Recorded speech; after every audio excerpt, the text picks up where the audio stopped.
Hello friends, मैं doctor नवीन अग्रवाल। मैं एक इंटरवेंशनल कार्डियोलॉजिस्ट और गुजरात के वलसाड़ और वापी एरिया में प्रैक्टिस करता हूं। आज आपके लिए एक इंपॉर्टेंट और यूजफुल टॉपिक। आज हम बात करेंगे मल्टी वेसल एंजियोप्लास्टी के बारे में, यानी कि किसी को अगर एक नली में ब्लॉकेज है और हमने स्टेंट किया तो उसको सिंगल वेसल एंजियोप्लास्टी बोलते हैं।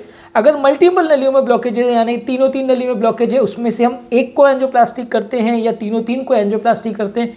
कैसे डिसाइड करना चाहिए कि किसको कब ट्रीट करना है, तीनों को एक साथ करने का क्या फ़ायदा है, तीनों को छोड़ के करने का फ़ायदा क्या है, स्टेज एंजियोप्लास्टी क्या होती है जिसमें कि हम एक एंजियोप्लास्टी को अभी करते हैं, दूसरी को 1 महीने या 6 महीने के बाद करते हैं, उसका क्या मतलब है। कई बार 1-2 दिन के फ़र्क पे भी करते हैं, तो वो किस बेसिस पर डिसाइड होता है।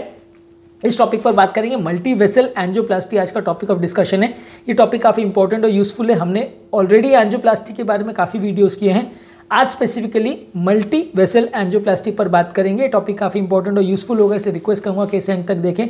जो लोग हमारे चैनल पर नए हैं उन्हें रिक्वेस्ट करूँगा कि चैनल को सब्सक्राइब करें। ऐसा करने से चैनल को कंटिन्यू करने के लिए हमें मोटिवेशन और इंस्पिरेशन मिलती है। यदि आपकी कोई कमेंट्स, क्वेरी, सजेशंस है या कोई और टॉपिक्स पर आप चाहते हैं हम वीडियोज़ बनाएं या कोई पेशेंट रिलेटेड क्वेरीज है तो नीचे कमेंट सेक्शन में उनके बारे में बताइए, हम उन्हें कवर करने का प्रयास करेंगे। आज का टॉपिक है मल्टी वेसल एंजियोप्लास्टी पर।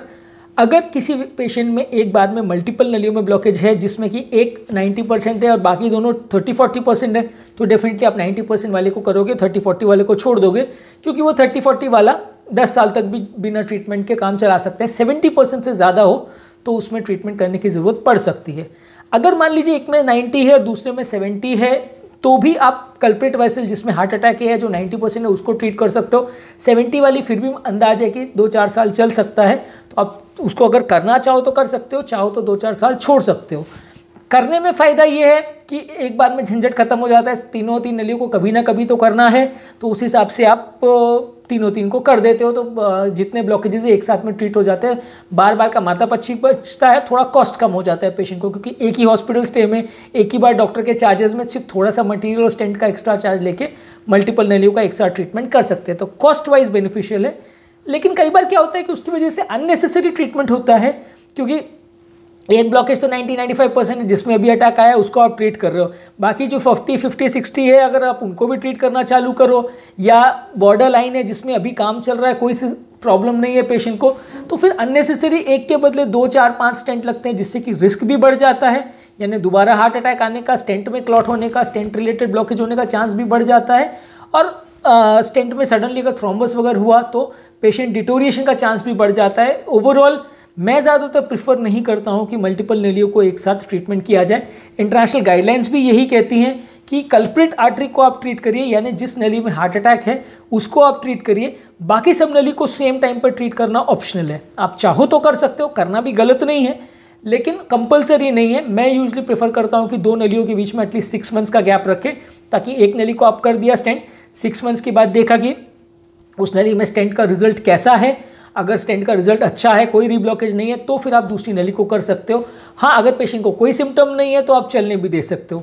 हाँ, 90% 95% ब्लॉकेज हो तो फिर आप बहुत ज़्यादा वेट नहीं कर सकते, तो फिर आपको करना पड़ता है। फिर भी ये ज़्यादातर मैंने देखा है कि 1 साल तक अगर आप वेट कर लो तो उतना कुछ फ़र्क नहीं पड़ता। Most of the time patient tolerate कर लेते हैं, और दोबारा हार्ट अटैक आने के बाद पेशेंट सडनली डिटोरिएट करके आता है, इसके चांसेस बहुत ही कम होते हैं। बहुत कम ही केसेस में मैंने ऐसा देखा है कि मैंने दूसरी नली को छोड़ा और पेशेंट इमरजेंसी में क्रैश होकर हार्ट अटैक लेके आया, तो दिक्कत ऐसा बहुत ही कम केसेस में देखा है। हाँ, लेकिन इसके लिए एक शर्त ये ज़रूर है कि पेशेंट फॉलोअप में रहे, क्योंकि आपने दूसरी नली को छोड़ा और पेशेंट घर चला गया और 5 साल के बाद आया जब उसको दूसरा हार्ट अटैक आया, तो वो एप्लीकेबल नहीं है, वो तो फिर दिक्कत हो जाएगी, क्योंकि पेशेंट आपके पास आ ही नहीं रहा जब तक उसके पास हार्ट अटैक आएगा, तब तक तो आपको कुछ भी प्लान आउट करने का या ट्रीटमेंट करने का, टाइमिंग को मैनेज करने का आपको मौका नहीं मिलेगा।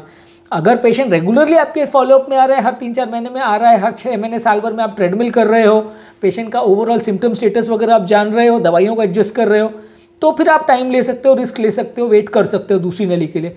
पर अगर पेशेंट आपके पास फॉलोअप में ही नहीं है, वो गांव चला गया और 5 साल बाद जब दूसरा हार्ट अटैक आया तब आता है, तो फिर उस समय कंडीशन बिगड़ भी सकती है, और फिर वो जो मल्टीवेसल एंजियोप्लास्टी का या स्टेज प्लास्टी का जो कॉन्सेप्ट है वो एप्लीकेबल वैसे में नहीं होगा। वो एप्लीकेबल तब है जब पेशेंट रेगुलर बेसिस पे आपके टच में है, बार बार फॉलोअप में आ रहा है, तो फिर आप दूसरी नली के लिए वेट कर सकते हो। मैं यूजली 2 नलियों के बीच में लगभग 6 मंथ्स to 1 ईयर का गैप रखता हूँ। ज़्यादातर मल्टीपल ब्लॉकेजेस को एक साथ में ट्रीट करने में कुछ दिक्कतें आती हैं कि जैसे बाई चांस स्टेंट बॉडी को सूट नहीं हुआ, सडन स्टेंट थ्रोम्बोसिस हुआ तो कंडीशन बहुत बिगड़ सकती है। पेशेंट को इन्फेक्शन होने का चांस बढ़ जाता है, पेशेंट को ज़्यादा कॉन्ट्रास्ट यूज़ होने से किडनी डैमेज होने का चांस बढ़ जाता है। तो ये सारी चीज़ें यूजली मल्टीपल नलियों को एक साथ ट्रीट करने से दिक्कत होती है।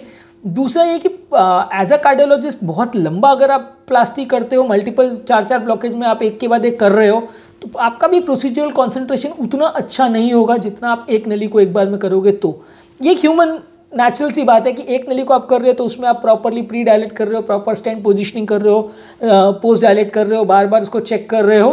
फिर दूसरी नली को जब किया तब पूरी उतनी कॉन्सेंट्रेशन के साथ किया, 1 घंटे तक भले प्लास्टी चला, आप ध्यान रख रहे हो। लेकिन उसी के बाद आपको दूसरी भी करनी है, उसके बाद आपको तीसरी भी करनी है। और अगर बहुत सारे पेशेंट्स एक दिन में इस तरह से करने हैं तो नेचुरल सी बात है कि आपका कॉन्सेंट्रेशन लेवल उतना ज़्यादा नहीं रहेगा। दोनों में से कोई एक आध नली को उतना आप अग्रेसिवली या उतना अच्छे से स्टेंट नहीं कर पाओगे, उतना अच्छे से आप डिप्लॉय नहीं कर पाओगे स्टेंट। कुछ ना कुछ मिस्टेक्स रह जाने का चांस ज़्यादा है, कॉम्प्लिकेशन होने का चांस ज़्यादा है और पेशेंट की सडन मृत्यु होने का चांस भी बढ़ जाता है। इसलिए मैं यूजली प्रेफर नहीं करता हूँ कि मल्टीपल नलियों को आप एक साथ ट्रीट करो। एक नली को करो, उसके बाद एटलीस्ट 2-4 दिन वेट करो, उसके बाद फ्रेशली उस केस को लो। अगर मैं तो प्रेफर करता हूँ कि 6 मंथ्स का गैप रखो, उसके बाद दूसरा केस लो। अगर बहुत क्रिटिकल ब्लॉकेज है, 95 to 99% है, तो मे भी आपको सेम टाइम पे करना पड़ सकता है। फिर भी मैं ऐसा प्रेफर करूँगा कि 2 दिन का गैप एटलीस्ट रख के करें। इससे पेशेंट कंडीशन भी बेटर हो जाती है, स्टेंट को भी सेटल होने का टाइम मिल जाता है और कार्डियोलॉजिस्ट का कॉन्सेंट्रेशन भी कंपैरेटिवली ज़्यादा अच्छा मिलेगा अगर वो एक नली को एक बार में करेगा। इनकन्वीनियंस ये होता है कि ऑब्वियसली एक बार आपने ट्यूब डाला, शीट डाली, फिर उसको निकाला, फिर 2 दिन बाद फिर से शीट डाली, फिर से पेशेंट को टेबल पे लिया, तो वो एक इनकन्वीनियंस ज़रूर हो जाता है। लेकिन मुझे ऐसा लगता है कि उसमें रिजल्ट्स कंपैरेटिवली ज़्यादा अच्छे मिलते हैं कि अगर आप दूसरी प्लास्टी को थोड़े दिन के गैप के बाद करो तो ज़्यादा अच्छा है। दूसरे वेसल की प्लास्टी के लिए कितना वेट कर सकते हैं, ये केस टू केस वेरी करेगा। अगर 60-70% है और पेशेंट को कोई सिम्टम्स नहीं है, छोटी नली है, तो 10 साल भी चल जाएगा। अगर क्रिटिकल ब्लॉकेज है, 90-95% है, तो मे भी 6-7 महीना भी चलाना मुश्किल पड़ जाएगा। 70-80% है तो केस टू केस वेरी करेगा कि किसी में 2 साल चलेगा, किसी में 5 साल चलेगा, किसी में 8 साल चलेगा, वो केस टू केस वेरी करेगा। पर एग्जैक्टली आप प्रिडिक्ट नहीं कर सकते कि दूसरी नली कितने दिन के बाद प्लास्टिक करनी पड़ेगी, फिक्स नहीं है। अगर सिम्टम्स नहीं है तो आप ज़्यादा टाइम तक भी वेट एंड वॉच कर सकते हो। अगर नली बंद है, 100% बंद है, तो फिर उसको जल्दी ट्रीट करना ज़रूरी होता है, क्योंकि वैसे में क्या है कि उसमें क्रॉनिक ओक्लूजन वाला कॉन्सेप्ट लग जाता है कि वो 2-3 महीने में वो ब्लॉकेज जो है बंद होने की वजह से उसमें कैल्शियम जमा हो जाता है और वो हार्ड हो जाता है। तो फिर उसके बाद उसमें बाद में आप वेट करोगे और एंजियोप्लास्टी करोगे तो रिजल्ट्स उतने अच्छे नहीं आएंगे, लॉन्ग टर्म प्रॉब्लम्स होने का चांस बढ़ जाएगा। तो अगर नली 100% बंद है तो ये वेट करने का कॉन्सेप्ट एप्लीकेबल नहीं है, तो फिर आपको नली को तुरंत खोलना पड़ेगा। अगर नली 70-80% है, 90% है, इवन 95% भी है, तो भी आप थोड़ा तो वेट कर सकते हो। हालांकि जितना परसेंटेज बढ़ते जाएगा उतना वेटिंग पीरियड कम होते जाएगा। इमरजेंसी सेटिंग्स में खासकर अगर पेशेंट जब अक्यूट हार्ट अटैक में आता है तो सारी इंटरनेशनल गाइडलाइंस ये कहती है कि सिर्फ कल्प्रिट आर्टरी को ही ट्रीट करना चाहिए। अगर पेशेंट का बीपी बहुत ज़्यादा लो हो, पेशेंट कार्डियोजेनिक शॉक में हो, तो ही दूसरी नलियों को ट्रीट करना चाहिए, नहीं तो उसमें हमेशा कॉम्प्लिकेशन रेशियो बढ़ जाता है, रिजल्ट अच्छे नहीं आते हैं।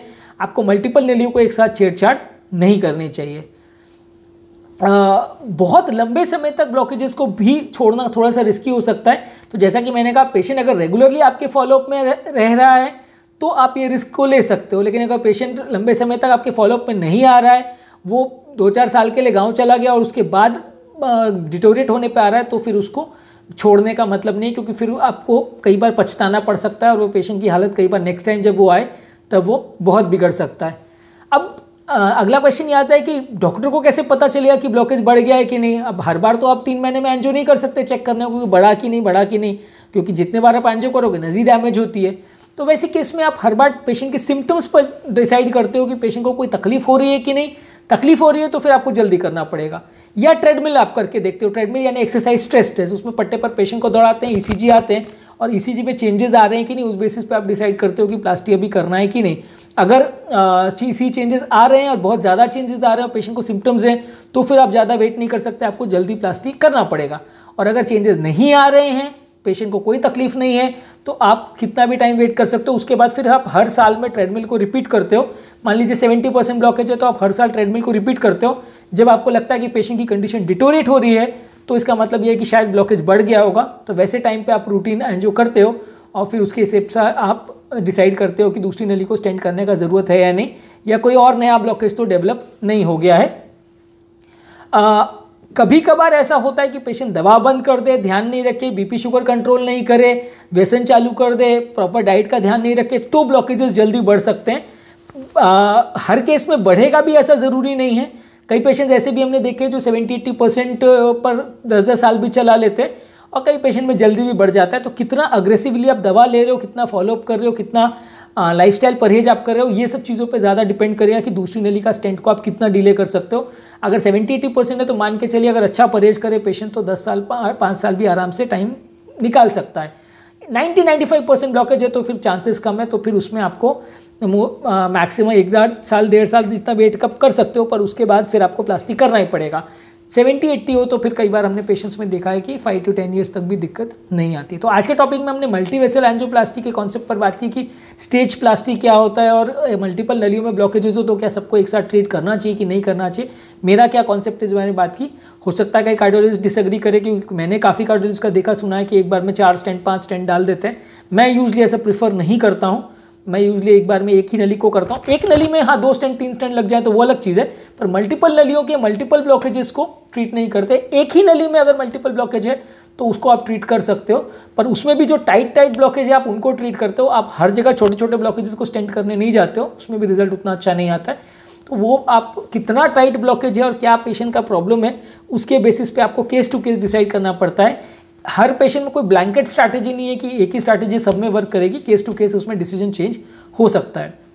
यदि इस टॉपिक को संबंधित आपकी कोई कमेंट्स, क्वेरी, सजेशंस है या कोई और टॉपिक्स पर आप चाहते हैं वीडियोस बनाए तो नीचे कमेंट सेक्शन में उनके बारे में बताइए, हम उन टॉपिक्स को कवर करने का प्रयास करेंगे। यदि आप पूरे टेक्निकल डिटेल्स नहीं देखना चाहते हैं तो बहुत सारे यूट्यूब शॉर्ट्स हमने अपलोड किए हैं, उसमें टॉपिक्स का सिर्फ जिस्ट या समरी 1 मिनट में हम आपको डिस्कस करेंगे, तो आप सिर्फ उतना देखकर बेसिक इन्फॉर्मेशन ले सकते हैं।